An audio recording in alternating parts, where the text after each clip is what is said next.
Sabe aquela sensação de que as coisas não andam, de estagnação? E se esse for, na verdade, o ponto de partida ideal para a prosperidade?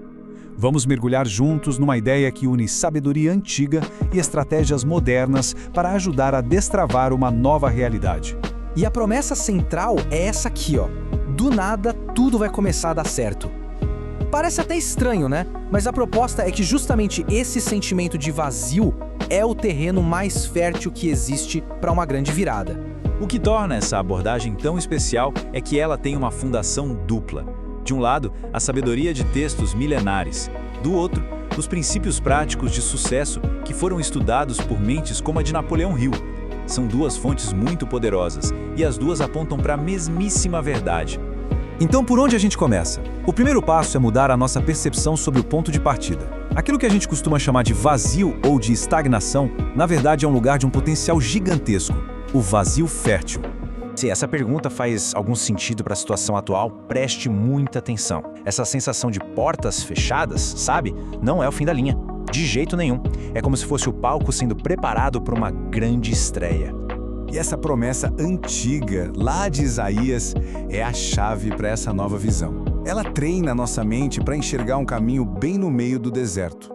O nada deixa de ser ausência e se transforma no canteiro de obras onde o futuro está sendo construído. Bom, se o vazio é o nosso campo fértil, o que a gente planta nele? É aqui que a gente chega no coração de tudo, a semente do pensamento, o nosso mundo interior. O princípio é simples, mas extremamente poderoso. O que semeamos por dentro, nós colhemos por fora. A nossa realidade externa é, no fundo, um espelho do nosso padrão de pensamento mais íntimo. E essa sabedoria já está lá, ancorada em Provérbios. A ideia de que a nossa imaginação interna molda quem a gente se torna, isso não é algo novo, é fundamental. E olha que interessante, séculos e séculos depois, Napoleão Hill ecoa exatamente a mesma verdade, só que no mundo do sucesso e dos negócios. O que a mente pode conceber e acreditar, ela é capaz de realizar. Duas fontes, de épocas completamente diferentes, apontando para o mesmo poder. E veja como isso é prático. Se a semente é um pensamento de dificuldade, tipo, isso é muito difícil, a colheita provável vai ser o quê? Desânimo, atraso. Mas se a semente for trocada por uma de provisão e confiança, a colheita se transforma em paz, em ideias claras. A troca de uma única semente pode mudar a estação inteira da vida. Ok, entendi.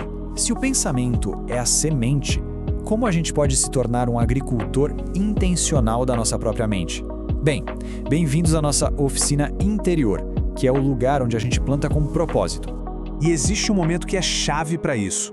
São os minutos antes de dormir. Nesse estado, entre o estar acordado e o sono, a mente fica muito mais receptiva. E os pensamentos que a gente planta ali são os que vão programar o nosso subconsciente para o dia seguinte. Este ritual noturno é um guia bem prático. Primeiro, o silêncio, para abrir espaço na mente.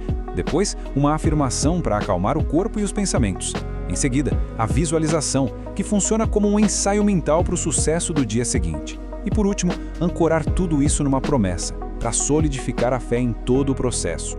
Mas olha só, ter a mente alinhada é só metade da equação. Como é que essa crença interior se transforma em resultados concretos, no mundo real? A resposta está na fé que move.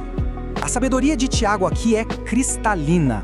Uma fé sem ação é como um corpo sem espírito, simplesmente não tem vida. O pensamento precisa de um parceiro, e o nome desse parceiro é ação. E essa ação não precisa ser um salto gigantesco, um passo enorme. O segredo, muitas vezes, está no micropasso. Pode acreditar, apenas 5 minutinhos de ação focada podem ser o suficiente para destravar todo o movimento. É isso, 5 minutos não vão mudar o mundo, mas eles revelam a direção. É como acender um fósforo num quarto escuro. Essa pequena ação mostra onde está a porta e treina o corpo a obedecer ao espírito, quebrando o ciclo da procrastinação. Mas, e quando mesmo com a mente alinhada e com a ação em dia, algo ainda parece travado? Muitas vezes, isso é sinal de um bloqueio mais profundo, um peso que está impedindo o fluxo de acontecer. O perdão, nesse contexto, é uma ferramenta estratégica. Não se trata de aprovar o que foi feito ou de esquecer uma ofensa. Trata-se de liberar um peso interno, sabe? Para abrir espaço para criatividade e para novas oportunidades. E essa metáfora aqui é poderosa. O ressentimento ele ocupa um espaço mental precioso. É como se ele alugasse um imóvel na nossa mente, sem pagar aluguel e não deixasse espaço para mais nada. O perdão, então, é como despejar esse inquilino indesejado, liberando terreno para que ideias prósperas possam finalmente pousar. Então, nós preparamos o terreno, plantamos a semente, agimos e limpamos os bloqueios.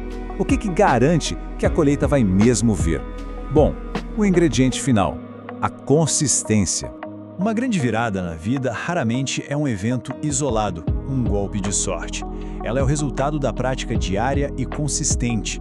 É como um agricultor que cuida da plantação todos os dias, faça chuva ou faça sol. Essa persistência nas pequenas práticas é o que garante que, no tempo certo, a colheita virá. Resumindo então, este é o caminho. Enxergar o vazio como oportunidade. Plantar pensamentos alinhados com a verdade. Usar aquele ritual noturno para reprogramar a mente. Dar pequenos, mas importantes passos de ação todos os dias e, finalmente, liberar os pesos internos através do perdão. E agora, a jornada começa de verdade.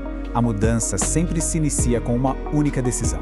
Por isso, a reflexão que fica é: qual é a primeira semente que será plantada esta noite? A colheita de amanhã depende dela.